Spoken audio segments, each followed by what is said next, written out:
Good morning, everybody. Welcome to Holistic Health Alliance's monthly community talks. I'm going to take just a minute to introduce the organization. We have been delayed in the presentation today because of some technical glitches, so I'm not going to take too much of the time and we'll get started very quickly. But I want to welcome all of you again. And if you're watching this again on YouTube, please do check out the website of the organization, Holistic Health Alliance. The URL is www.holistichealthalliance.org. Holistic is spelled with a W here. WHOLISTIC HEALTHALLIANCE.org. We are a national nonprofit. We are a unified platform for all holistic practitioners. It is a very grassroots organic organization that brings together practitioners as well as supporters of holistic modalities, because we all believe that there not necessarily be a pill for every ill. There are many other things that can be used. Maybe just breathing in a different way can be very powerful.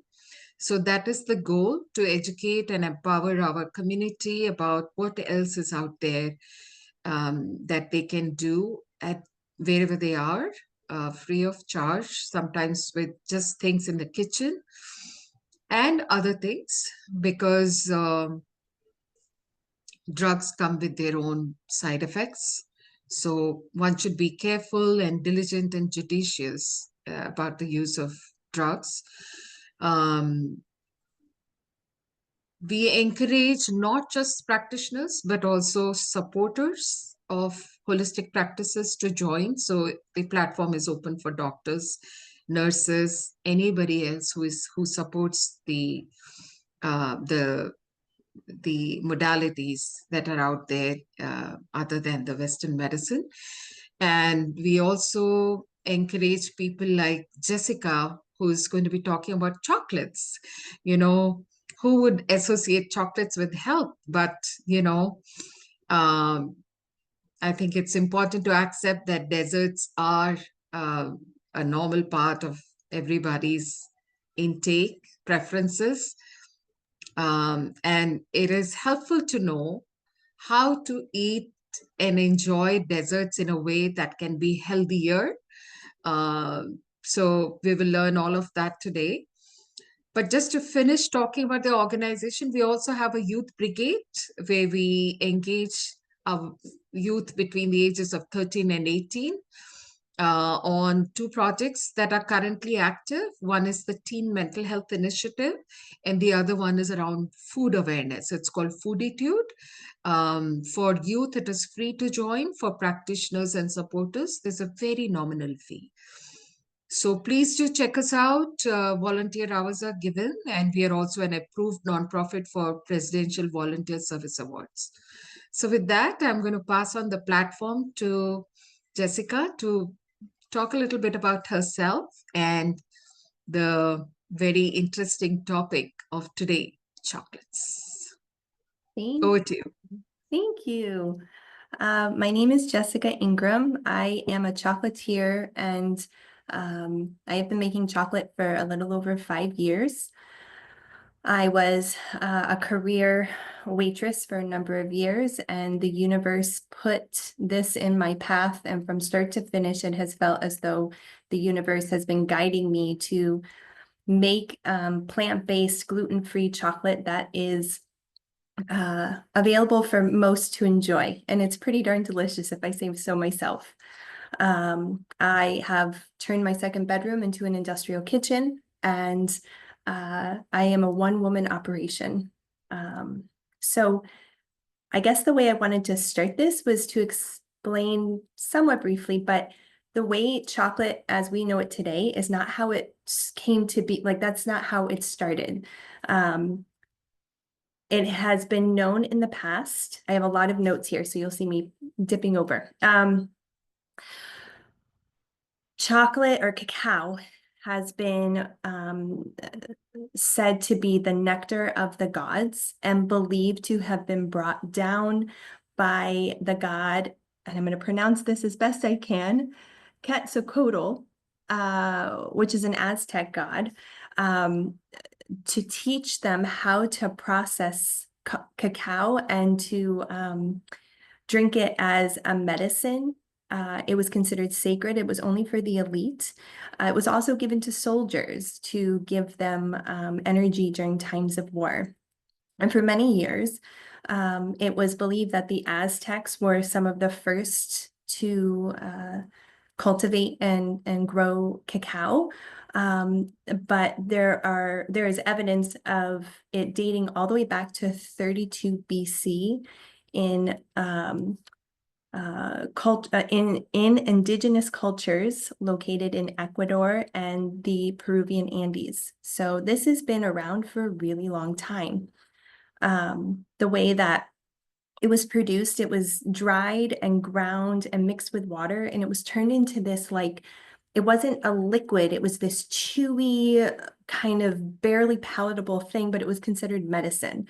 And just like certain medicines that don't taste good, you sort of just choke it down, and the benefits outweighed maybe the pleasurability of it. Some cultures chose to consume it cold, some chose to consume it warm. Here we go. So then the first recorded chocolate the first record of chocolate making its way to the New World was recorded in 1585.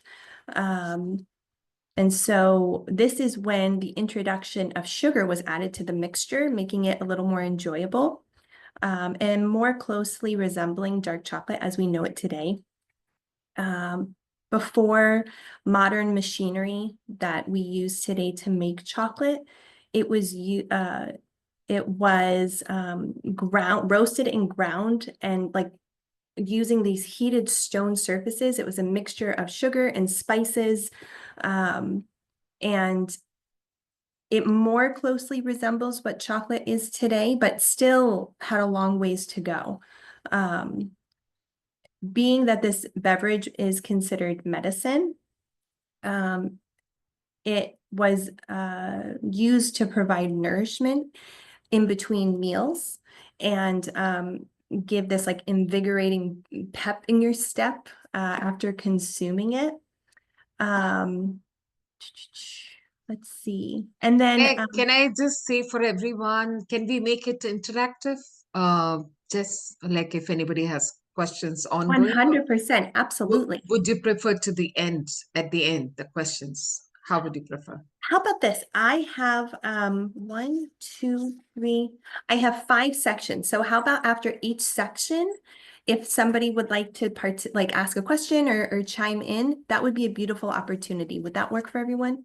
Yes, thank you. Fantastic. Okay. Let's see. So this medicine all of a sudden started to taste pretty good because we're adding sugar, we're adding spices to it. And its popularity spread to the European countries as well as America. And through the 17 and 1800s, chocolate production was revolutionized by something called the cocoa press by a Dutch chemist. And what this did was it separated the oil from the cacao, leaving a drier finished product that could be used differently. And then you have this beautiful, gorgeous butter. So this now opens up lots of doors for people. So the Dutch were the ones who created this. And it was they were able to start taking this medicine and make it portable, turn it into a solid thing you can then take with you.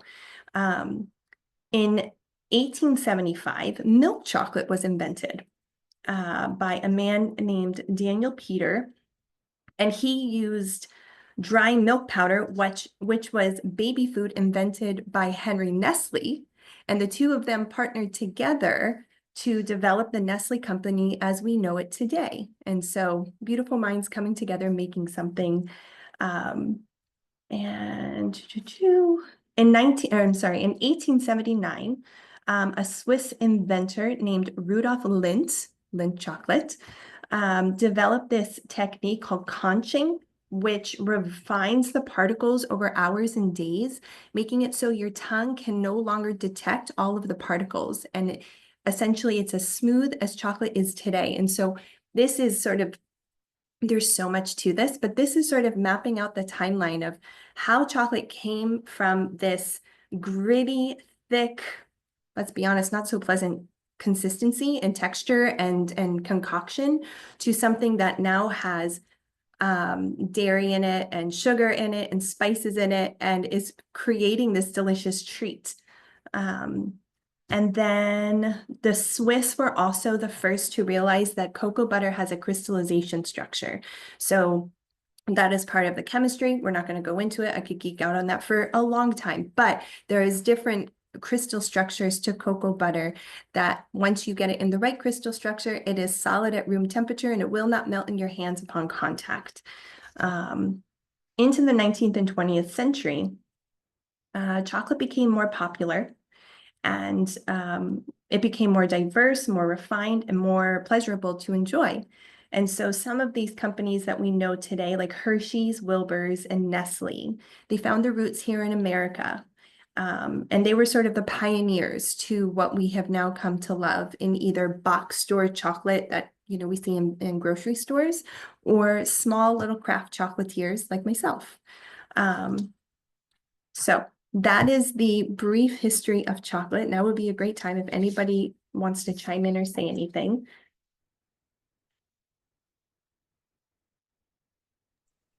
Well, I'm a sucker for history, so I'm enjoying it very much. Oh, good. Yeah, it's lovely to know where all this originated. So my question is, what was the time period of Aztec, when the first chocolate was kind of came about in whatever form, crude form that was? So that was back, before the Aztecs, I had this very long and I trimmed up a bunch of it because I wanted to make this efficient. Absolutely. Maybe 1600s or something, possibly, because I think, so in what I was researching, the like 350 BC into the early AD is also when some of this was discovered before the Aztecs. So the Aztecs have sort of been coined as being the innovators of this. But there were, see, I wish I hadn't deleted this part. There were other cultures that were discovering this and growing this and using it. But the Aztecs, I'm so sorry, I don't have that down. No, that's fine. That's fine. Yeah. Okay. It just conjures up a vision, Yeah. where, when, how. So, no, thank you. Anybody else has any questions? Yes, Yes, Susan. I had a question. Sure.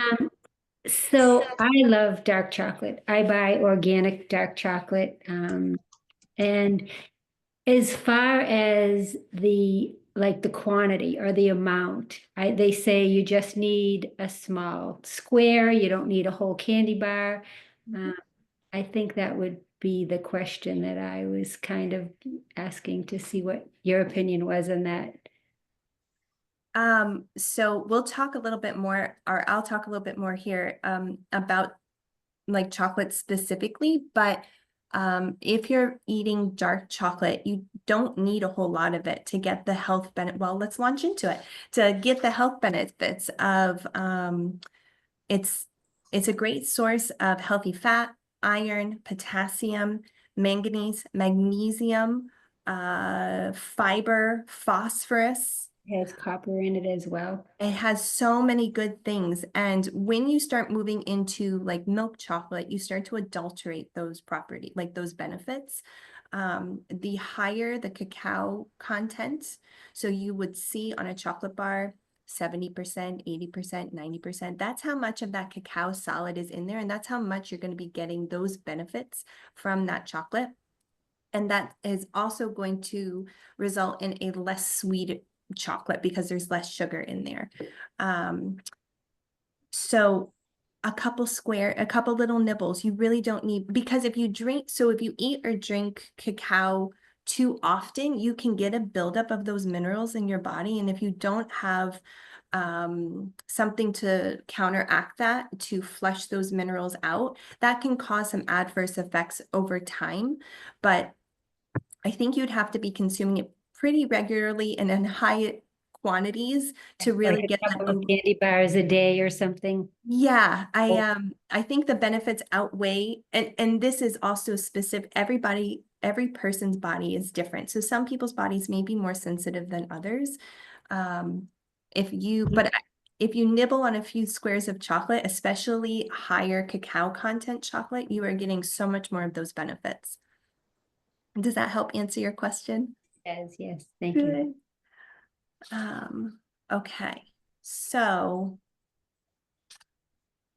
the benefits of cacao, like we just started to talk about, the healthy fats, they help to improve brain health and vitamin absorption.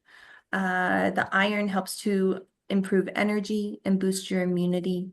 Phosphorus helps in building strong bones.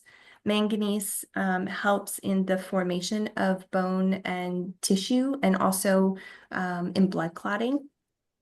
Magnesium is great for healthy immune system and regulating normal nerve and muscle function. It also is incredibly relaxing, so it can help improve your digestion if you have issues with constipation. This can be a way to move that out of your body.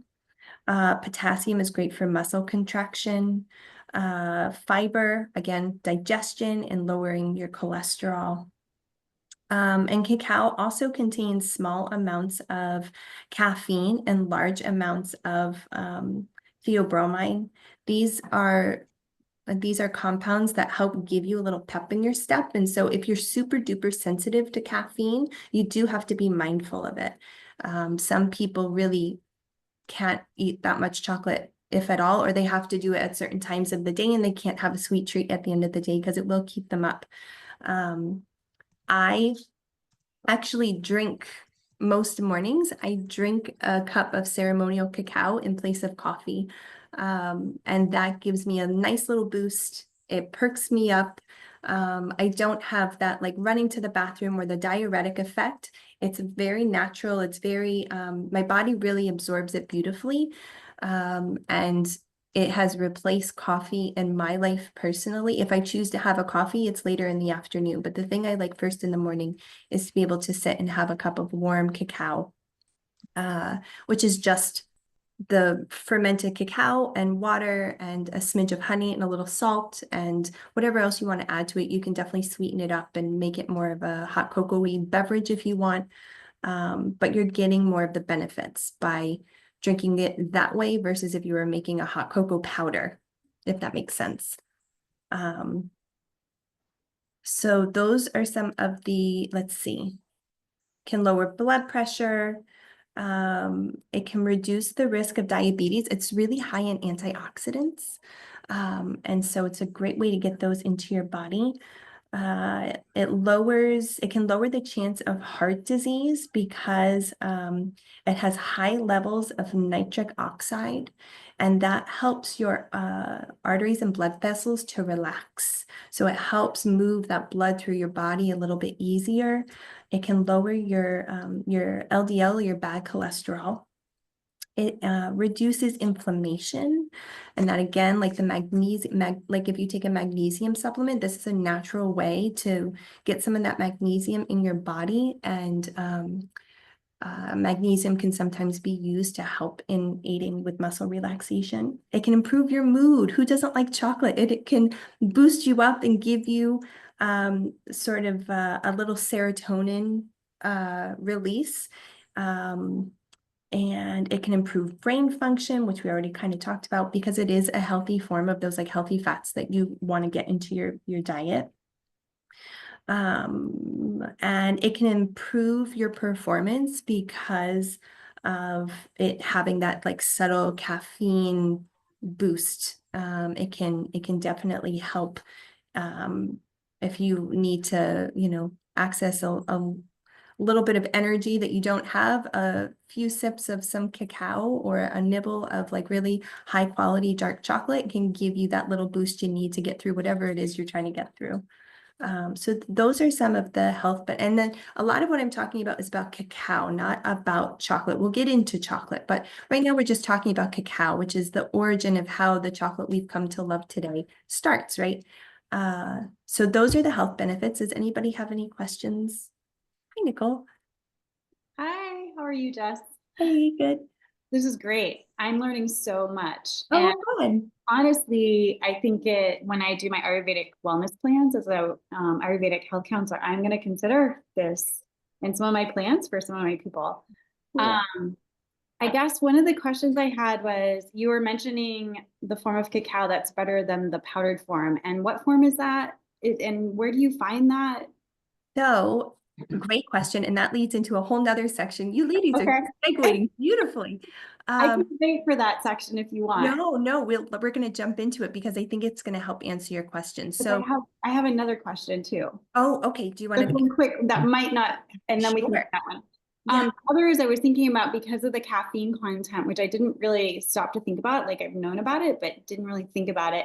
Is it would be better to do this like morning or afternoon, right? Like not before bed, because sometimes in Ayurveda will suggest like a drink before bed, a warm milk. But obviously, with that, even that little bit of caffeine, probably not a good idea before bed. Correct?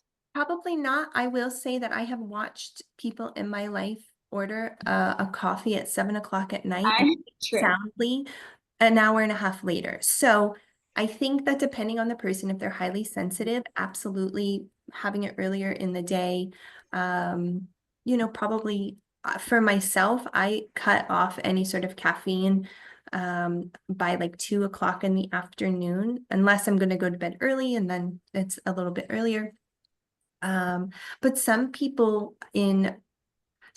I know in the medicine community that use cacao medicinally, they really do enjoy having cacao as a sort of a healing circle experience later in the evening where they're sharing that energy with each other. And I guess it's whatever your intention is. If it's to have that sort of communal experience, then that might go into a little bit later. But if it's just for somebody's personal, like if you're just looking to prescribe this to or recommend this to somebody for all of the health benefits, probably earlier in the day, and then they can tweak it and play around with it. And if they drink it at 5 o'clock after dinner or something and realize they were up that night, well, now they have that information for themselves. But I think it's like a person to person kind of thing, because some people are way more sensitive. Thank you so much. You are. And I just ride on Nicole's question. You also said it has magnesium in it. So, some people like to take magnesium in the evening so that it relaxes them to help sleep. So I would be interested, what is the percentage of, caffeine and magnesium in it? If you have it. I don't have that on hand. The amount of caffeine, I want to say it is about half that of a cup of coffee. So that's why it's enough to give you a little boost, but it isn't so much that it's going to amplify. And because it's a different kind of caffeine, it's not coffee caffeine. It's kind of like if you drink green tea. The caffeine in green tea uptakes in the body and responds in the body very differently than coffee. But some people, if they're highly sensitive, they really have to be mindful across the board. If the magnesium, for some people, the magnesium could outweigh the caffeine in the cacao if they don't have a high sensitivity to caffeine. I think that you'd have to tailor that to each individual, and there would be a little trial and error experimentation along the way for both the practitioner and the client to be able to navigate together. Is there I'm going to jump in so I can help answer Nicole's first question, but is there anything else anybody wants to touch on? Okay. So cacao versus cocoa versus chocolate. They're not the same thing. They start off as the same thing, but they're not the same thing. So cacao starts as a fruit. It's a fruit tree, as these beautiful sort of milky seeds on the inside of the pod. Those seeds are removed. They are dried and fermented, and then that's when each process begins, whether it's going into cocoa or cacao or chocolate. So the closer you can get to the fruit, the more of the benefits you're going to get out of the health benefits you're going to get out of whatever you're consuming. So cacao powder has been fermented and dried and ground into a very fine powder. The cocoa powder that some people use in like making a chocolate cake or when you're drinking a hot cocoa, that is the, remember when I was going through the timeline and I said the Dutch inventor created a cocoa press, and what was extracted from that was the cocoa butter, but also this really dry substance that could then be ground up. So the cocoa butter is actually what is holding a lot of those health benefits. And so what you're left with is powder that it's still beneficial, but if it's been alkalined with any sort of salt or adulterated with any sort of sugar, you're getting far less of those qualities. What you're looking for is fermented cacao. If you're going from a health benefit, you're looking for fermented cacao. That can come in a powder. That can also come as something called cacao paste, where it is the cocoa butter and the fermented cacao sort of still together. And so that's actually what I drink every day, is these wafers that are called cacao paste. You can also buy like 1 pound bricks from certain indigenous cultures where they grow and process all of this by hand and by buying from these small farms in these tropical climates. You are really giving back to those farms for them to continue to produce this beautiful medicine. If you're eating something like cacao nibs, you're going to get more of those benefits than a chocolate chip. And then there's chocolate, right? So we're talking about cacao and cocoa powder, but then there's chocolate, and chocolate is the combination of those cacao solids, cocoa butter, and then sugar, milk powder, salt, different additives. White chocolate, the cacao has been removed and you're left with cocoa butter, milk powder, and sugar of some form. So you're not going to get you're really not going to get as much of the health benefits as you would in white chocolate. You're not going to get as many health benefits as you would dark chocolate. And milk chocolate is somewhere in between, but because of the milk and the sugar, all of those properties have sort of been lessened. And so if you're coming at it from the health standpoint, fermented cacao in paste or powder is the way to go. And also cacao nibs, which are just tiny pieces of the cacao seeds that have sort of been ground up. Nicole, does that help answer your question? It does. And then I don't know if this is allowed or not, but I'm just wondering if there's any brands that you favor. The brands that I purchase, it's through the Amazon drone. It is Terrasol. They are a company that I have been consuming now for about 6 months. I was getting it from somebody in the medicine community in bricks, but as we're going to talk about, the cacao regions have been impacted really badly by disease and drought, and so the price is skyrocketing right now. And so from a consuming aspect, if you want ceremonial sacred cacao, that comes at such a high cost right now. And so because I'm not consuming this ceremonially, I'm consuming this as a coffee replacement, that aspect isn't as important to me. So Terrasol is one I have personal experience with. Trying to think of any others off the top of my Nutiva, I think, is another company.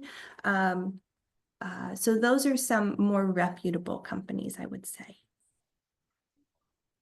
Dr. That's Pratima, I great. see your little hand. Yeah, just a reminder that this talk is going to go up on YouTube, so you can listen in again because this is a lot of information and good information. So you can listen as many times as you want.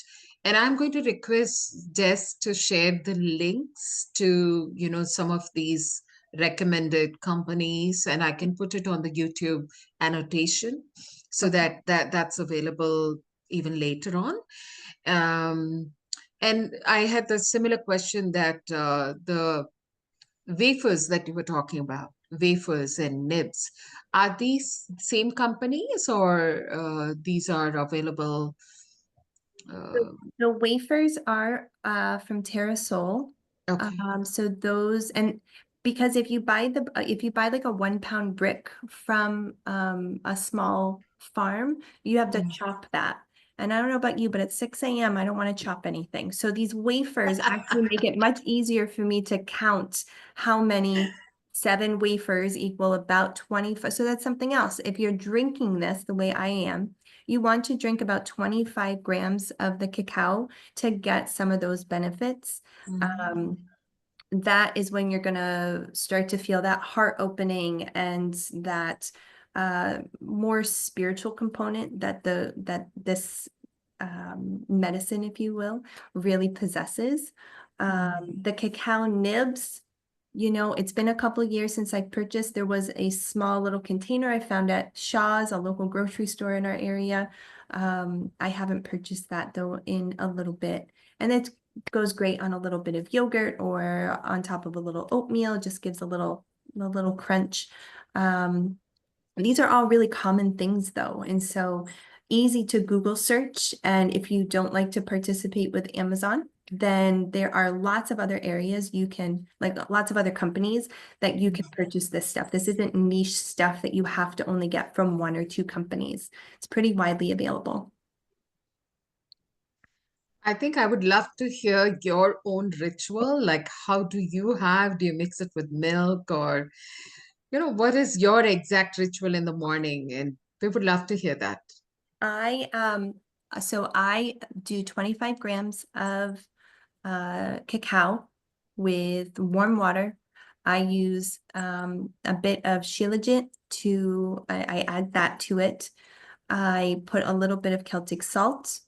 I put a little raw organic local honey. Sometimes I will add collagen to it, just for my own personal benefit, just what I'm looking to get.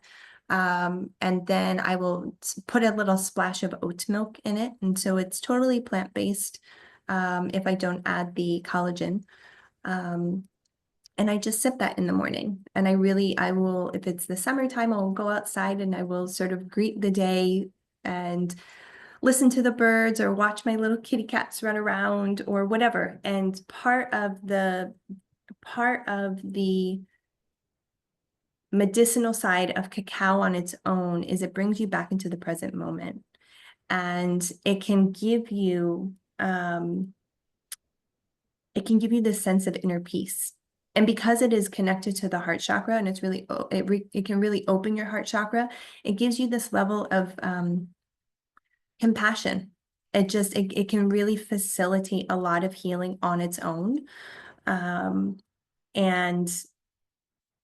if you are doing it in ceremonial settings, it can facilitate you into really releasing some of those like trapped emotions in your body. That's not what I do every morning, but that is the possibility with this kind of stuff. When you're using really natural, beautifully processed cacao, not, Hershey's cocoa powder and milk. Is there any other questions on this section? I've got 2 more sections and then the floor is open, if that's okay. Yeah, that's fine. I think some of the minerals that are in the cacao are like the magnesium is very calming. Yeah. So that you get your benefits from that for the most part as well. Yeah, you get this calm, you get this you get perked up, but without the jitters. You get this alertness, but you have this sense of peace at the same time. And so it's a beautiful balance of the two. It's a really great alternative if you're trying to get off of things like coffee, but you want that warm, beverage in the morning. And if tea is a little too thin for your liking, this is somewhere in between, because you can add a little splash of milk and it has a little more body to it than some, green tea might have. So, I agree with you 100%. So I want to chat real quick about why not all chocolate is created equally. And this is kind of important because there's a lot of box stores so we're moving into chocolate. We're going to move out of cacao for a second. We're going to move into chocolate because your Hershey's bar, your Nestle bar, your Lindt chocolate, all of these chocolates started off as really wholesome ingredients, but consumerism kind of took over. So things to look for are these hydrogenated oils and fillers in your chocolate. Those are going to impact your body. And you have a moment of mouth pleasure, but it's not the best for your body. There is in the sort of, I don't know about you, but I look at an ingredient list and I have this idea that if I see a certain number of ingredients, it must be healthier, right? These big companies have caught on to that. And so there is this little abbreviation on the backside of a lot of chocolate bars, PGPR.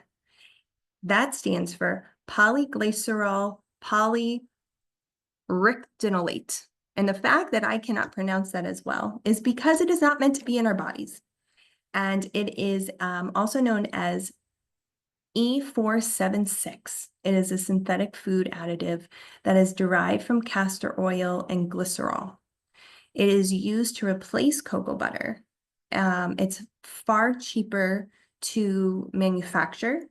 It creates viscosity, so it makes it more fluid and easier for the chocolate makers to use. But it's really detrimental to our bodies and to the environment. Some of the side effects can be bloating, digestive discomfort, nausea, and some severe but isolated cases, some like pretty severe allergic reaction. We're not meant to have this in our body. Another common ingredient found is palm oil. Palm oil devastates rainforests and the habitats.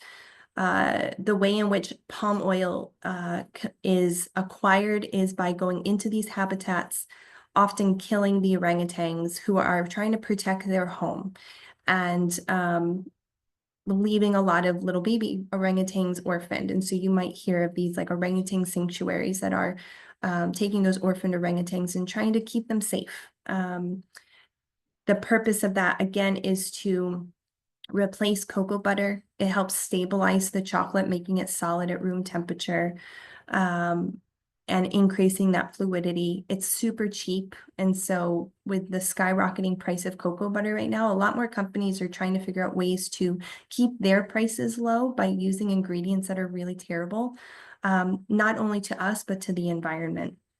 And so there is a company, or an organization, I should say, the Roundtable on Sustainable Palm Oil, the RSPO. They are a nonprofit that was started or founded over 20 years ago, and they practice sustainable, sustainability by protecting the environment and human rights in these areas. What I will say, though, is that I'm not there watching what they do. And so I take some of that information with a grain of salt. And if you can avoid buying products, whether it's a sweet treat or your salty snack that you love that have palm oil, our dollar really goes a long way as a way in which we can stand up against these practices. And it's happening more. And not only the environment and the habitat, but also the farmers. When we buy sustainable chocolate, we are protecting the farmers. We're protecting their farms. It comes at more of a cost to the consumer, but when you know where your dollar is going, it's really worth it. These sustainable chocolate organizations and fair trade organizations. They ensure things like avoiding harmful pesticides and protecting water sources, as well as giving the farmers livable wages and banning child labor, which is still a problem today. So these are things to look for. Some of these labels on the back of your chocolate products, if they say sustainable, fair trade, non-GMO, RSPO, palm oil free, these are all beautiful directions to go if you're looking for a chocolate bar. Some of the reason why these oils have started to be used and are going to be used more is because the cacao regions have been hit with unprecedented drought, pests, and disease. We haven't seen this before. It's an interesting time to start being a chocolatier, but it's created a severe shortage. And an article in Confectionery News that was written last month stated that due to the scarcity and the demand, the price for cacao products have increased by 177%. That's a lot. And so as an example, a case of cocoa butter that cost me in 2023, it cost me $189. That same case of cocoa butter cost me $445. And we, as the manufacturers, need to absorb some of the cost, but then we put that onto the consumer, and these really big companies that have been around for a long time, some of them have contracts, but some of them are trying to find other ways. And so they're replacing cocoa butter with these oils to give you the chocolate bar that you've always loved. It's just a little different now. And so having this information helps you know when you're buying chocolate, what to buy. My company, Grounded Confections, we don't use palm oil. I don't use any palm oil. I don't use any filler. I don't use any dairy. I don't use any gluten. I really pride myself in this, and I'm willing to spend the extra money and push that onto the consumer ever so slightly, because I know at the end of the day, it comes back full circle, and what we eat and the vibration of what we eat makes a big difference in the long run. So that is why not all chocolate is created equally. This would be a great time for any questions. And then I have one more section. So what was the name of the company that you have? You make some of these chocolate bars yourself?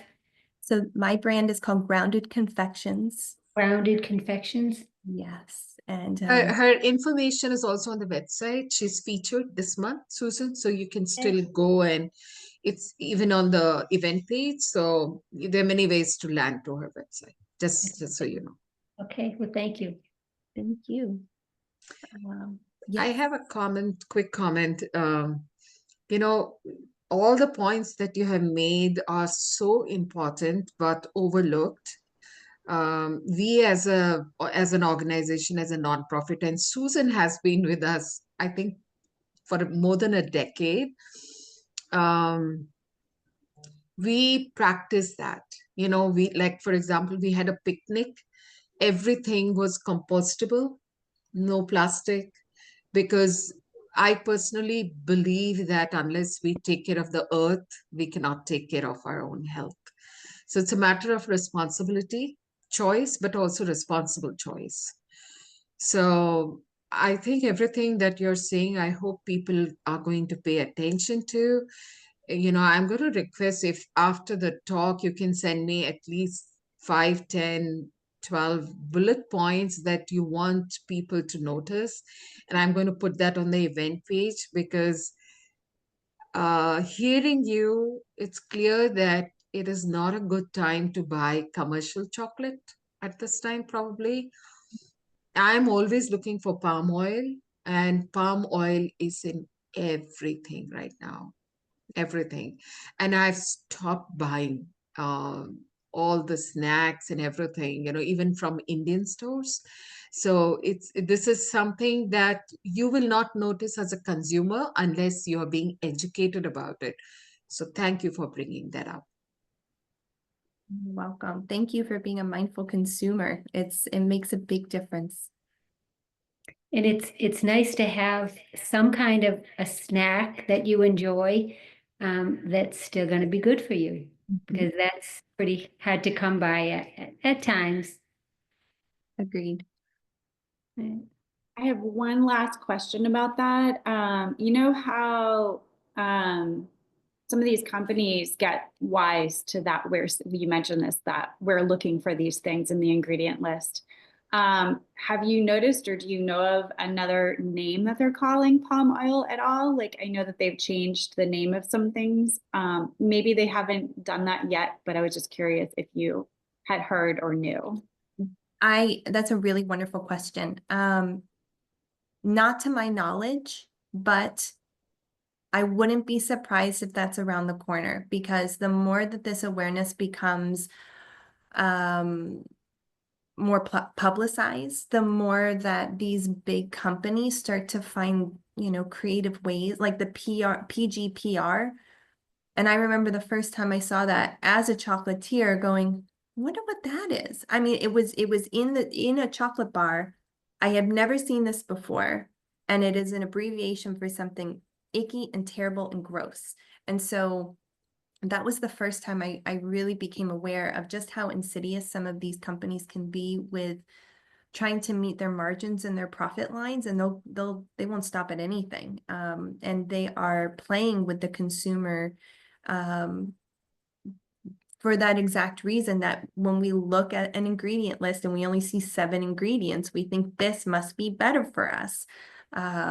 And that is so not true. So the more that I think that's going to become more of a thing. And for us as the consumers to educate ourselves, when we see something and that doesn't quite make sense, like Google search it and trust your instinct instead of trusting the brand. Because even some brands that once were wholesome get bought out by these much larger companies, and their recipes or what you used to love have been adulterated by their, big, nasty, profiteering sort of practices. It's really sad. It's really sad. But we as the consumers, we can educate ourselves, we can educate other people, and we can use our dollar as a way in which we are supporting or not supporting certain ingredients in certain companies. And I think that is the first step in this, is having the awareness and then buying accordingly. Yeah, but that's a really great question, Nicole. Thank you. All right. So the last thing I want to talk about is medicinal chocolate. And so I know I already touched on cacao as like on its own as a medicine. It's very heart-opening, very grounding. It can help you drop into the present moment. It can give you this sense of inner peace. It can help release those emotions. And again, we're talking about cacao in its fermented sort of most natural form. But when you pair chocolate or cacao with other medicines, it can be really beautiful. And so I have made mushroom chocolate, psilocybin chocolate, and I have made cannabis chocolate for different companies. Currently, I am partnered with a mushroom company. When you mix, so I'm going to start by talking about psilocybin. When you mix psilocybin and cacao, especially if they're from the same region, the effect is insanely powerful and potent. And the Aztec god that I mentioned at the beginning of this talk has even come to me in certain ceremonies, dancing in front of me. And the first time I saw it, the first time I saw him, I was frightened because I hadn't seen him before. And even though I was frightened, I knew I wasn't unsafe. And the more I looked into it and him and followed him while I was in this journey, the more I could see he was trying to tell me things. And I've had some really profound experiences mixing mushroom and chocolate together. Because of the fat content in chocolate, the way your body metabolizes the mushrooms can be different than eating the mushrooms on their own or eating the mushrooms in like a gummy of some kind. It metabolizes a little bit slower. So the uptake in your body isn't this pow of all of a sudden the trees are talking to me. It's much more subtle. And then once it's hitting that like pinnacle of the experience, the coming down is also very gentle. And so it can be a beautiful rise and fall of an experience. And this is if you're macro dosing. You can microdose or macrodose these kind of medicines. When you're microdosing it, you can use it to replace antidepressants. It can reduce anxiety. It can give you a boost in your self-esteem and self-confidence because your anxiety and your depression symptoms have lessened. It gives you this positive outlook on life. It just makes the world a little happier. And it can also help curb appetite, which I have found very interesting. If you're looking to macro dose it, do it more in like a ceremonial aspect, it can heal trauma, PTSD. It can actually help people who struggle with addiction as well.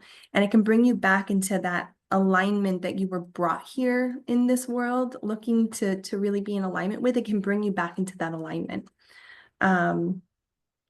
So I personally resonate with mushrooms and chocolate as a way in which to heal on the micro and macro levels of consuming it. I have had some really profound awarenesses.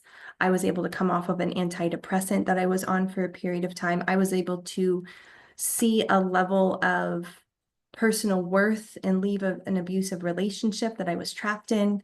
I was able to start my life over again because I didn't have this weight of what had been plaguing me before, because the mushrooms started to facilitate this new way of life. And I'm not saying, you know, the trees are talking to me all the time, but having an intentional experience with this medicine it can really lead to some beautiful things. And, you know, if this is something you're interested in, it's best to talk to a certified or a practitioner that understands this medicine, a shaman or somebody who is connected to indigenous cultures, because there are certain things that are not to be combined, and there are certain detoxes you need to have prior to taking these medicines, or do not mix these things. And so I am not the person to necessarily give you that information, but if it is something you are curious with, I can try to connect you with some of those people who would be able to help answer some of those questions. So I just want to throw that out there. And then the cannabis chocolate. Again, the fat in chocolate helps to metabolize the cannabis differently than if you were to smoke it or eat it in a brownie or do a tincture. It's also a little bit tastier. And it can uptake in the body a little differently. You can control the dose differently than if you were to smoke it. Sometimes if you inhale differently, from inhalation to inhalation, you're going to have different experiences. It's a great alternative for people who want the benefits of cannabis but aren't comfortable smoking. For elderly people, they find this helpful for sleeping. Let's see. In all of this, it can help act as a pain reliever. It can reduce stress. It can aid in sleeping. And it can be a plant-based alternative to alcohol. So if you're looking to have a little fun, this can be a way to do that without having the effects of alcohol. My father has found my cannabis chocolate to be a game changer. He has a lot of personal health ailments and pains. He's been a hard worker all of his life. And he and another person who is a veteran have both said to me that this chocolate has really changed their life. And so that is another way for people to microdose it and use it instead of Aleve or Tylenol or things like that. But again, every person is different. I personally don't respond to cannabis well. So not everybody does. And knowing that about yourself is really important. And knowing who you're buying these products from, they're reputable companies, they're using high quality ingredients, their medicinal component, whether it's cannabis or mushroom, is of the highest quality. Doing your research is really important because there's a lot of companies out there that are just trying to make a quick buck.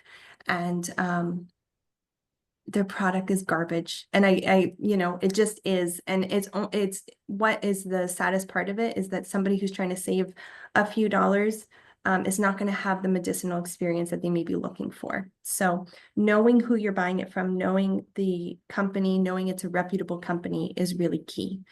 And so those are some ways you can mix chocolate and other medicines in order to get the most bang for your buck from both of them together.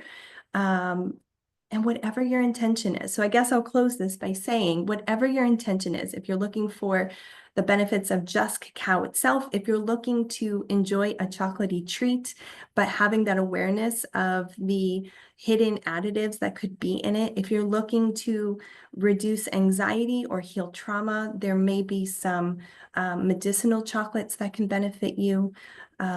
Whatever your intention is, there's something out there for you. Thank you for letting me talk. This is just beautiful. I have a lot to share, but I want to first invite Susan or Nicole if you have any questions or comments. No, it was very interesting. A lot of people do try to seek out alternative therapies, if you will, or medicinal things that can help with certain imbalances that they have. And there's a lot of different avenues to go there, but it is better to choose something that is safer or more natural. So there are a lot of different options out there.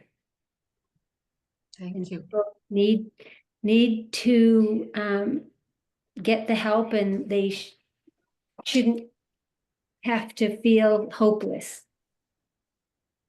Thank you. Nicole? I don't really have anything more to say other than this was way more informative than I was expecting. I've taken a lot of notes and I've learned so much.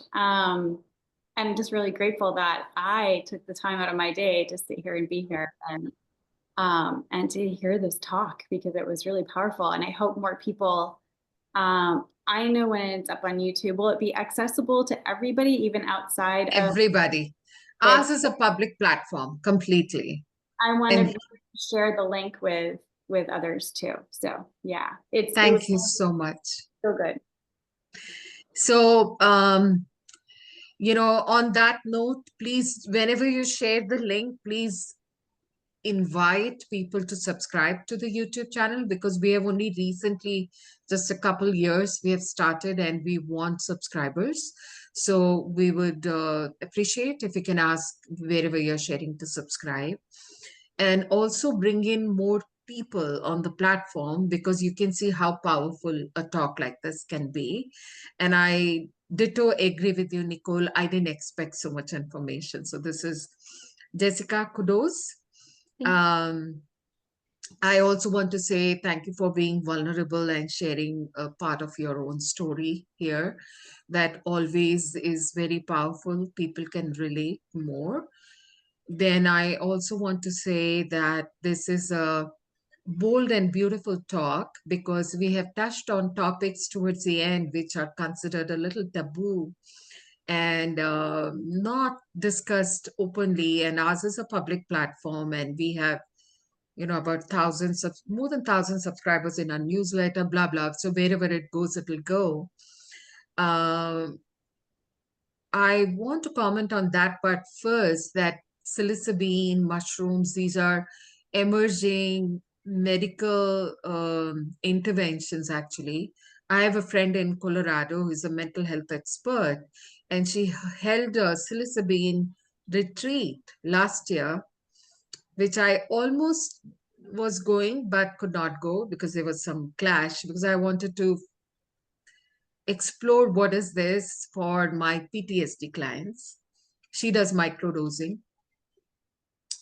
So this is an emerging field which is not talked about much because of all the known reasons.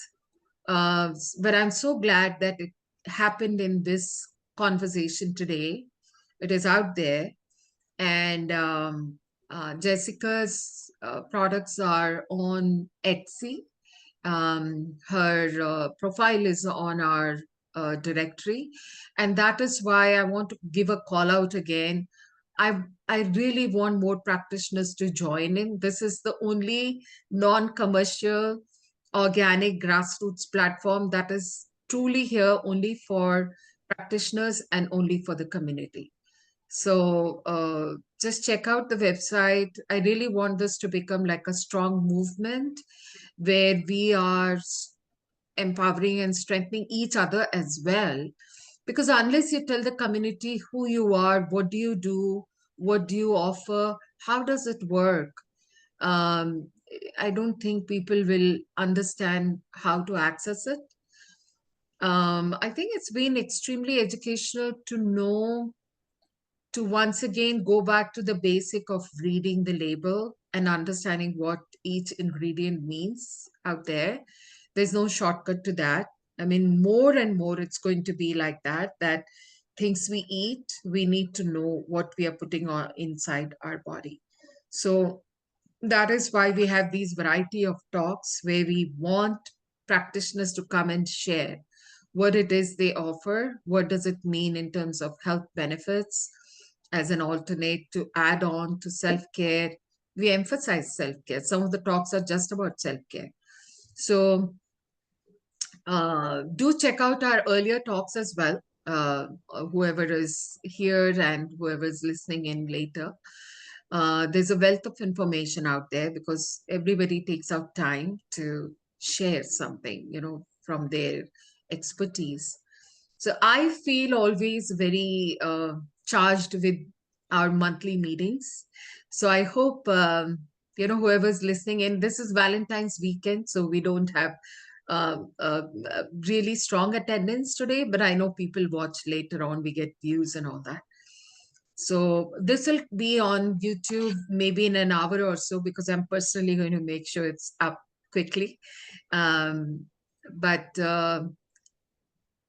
chime in, join in, bring others into the fold. This is the tribe I want to increase. So with that, thank you all for taking time to join. And most of all, thank you, Jessica, for sharing so much with us. This is amazing. I have sampled her chocolates and they're very good. So check them out. Order them if you want, and I'll make sure to put some links shared by Jessica later on, and maybe some bulleted points for quick emphasis or focus points. And we meet again next month. Stay tuned. All right. Thank you. So much. Thank you very much. Thank you, ladies. Very nice talk. Thank you. Have a Jessica. wonderful Sunday. All right. Take care. Bye-bye. Bye.